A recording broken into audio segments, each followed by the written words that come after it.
Next, we'll hear from Gillian Huebner, Montgomery County Council of PTAs. Good morning. Thank you for convening and for listening, continuing the conversation. My name is Gillian Huebner. I'm a resident of Montgomery County, Maryland, where I serve as the chair of a subcommittee on school climate and safety with the Montgomery County Council of PTAs. Our organization represents the families of more than 160,000 students in 205 schools. We are the largest school district in Maryland. I am also professionally an international child protection expert, and I've worked for more than 20 years on issues related to child development and protection, including as an advisor on these issues with the U.S. government. I'm familiar with war zones. I've worked and lived in a number of them, and I left my life as a frontline humanitarian worker to raise my children in a safer environment. Now my children, all of our children, are at greater risk here in the United States than they would be had we stayed in Angola, where I witnessed the end of a war and an effective demobilization process, whereby combatants handed over their weapons in favor of a nonviolent future. The evidence shows that violence against children is preventable. It is a choice, and it has to be a priority.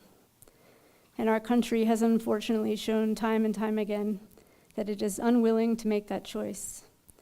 American children are starkly aware that they are not a priority. And this has devastating effects on their sense of security and safety, their ability to learn, and their mental health and well-being. We are failing them. The MCC PTA stands behind our student leaders who are demanding that we do more and better to protect our kids. They have our fullest support, and we applaud their strategic, principled leadership and look forward to the power and the purpose of their votes. Their time is now, and the time for inaction is up.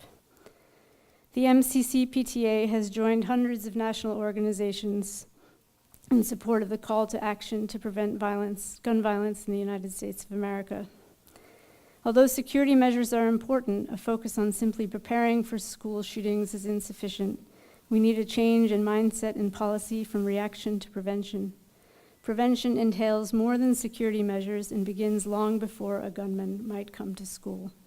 We need a comprehensive approach to gun violence that is informed by science and free from partisan politics.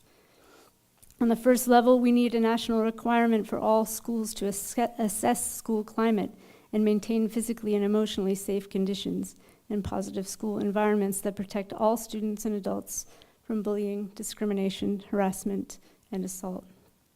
We need a ban on assault-style weapons, high-capacity ammunition clips, and products that modify semi-automatic firearms to enable them to function like automatic firearms.